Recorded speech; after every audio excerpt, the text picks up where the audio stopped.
Well, let's talk about friendships for a minute. Here's how you know if someone's your friend. A, you can tell them bad news, and they'll listen. And they won't tell you why, you're stupid and why that bad thing happened to you and how something worse happened to them once and, derail the whole conversation. You can actually tell them bad news and they'll listen. So that's a good thing. And then this is a weirder thing. You can tell them good news and they'll help you celebrate.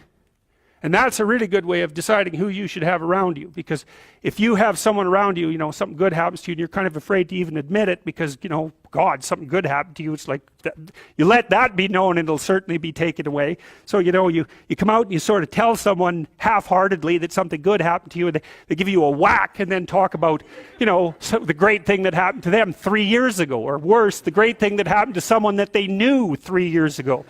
It's like, go away from that person. They're not helpful to you. And they're not helpful to themselves either. And so you want to surround yourself, you got to think about this.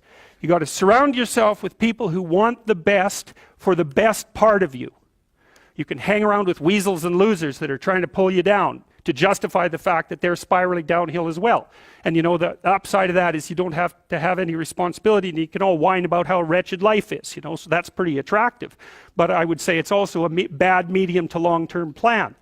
And so it's acceptable and desirable to try to surround yourself with people who are facilitating your development. And you might say, well, I've got people around, I know them well, they're not doing that well and they don't fit into that category. It's like, what's your point?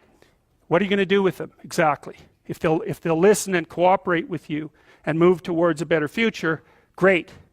If they don't pay any attention and they keep doing the same damn things over and over and they're not going anywhere and it's painful, then maybe the proper thing to do is say, you just have your misery. I'll go off and have my life. And maybe you'll wake up at some point in the future and think that's a better way of being. Because just putting up with it is, well, they call that enabling, right? You put up with that sort of behavior, you're providing tacit consent for it and even tacit approval. It's like, it's a bad idea. You have, I would say, both the right and the responsibility to surround yourself with people who are good for the best part of you.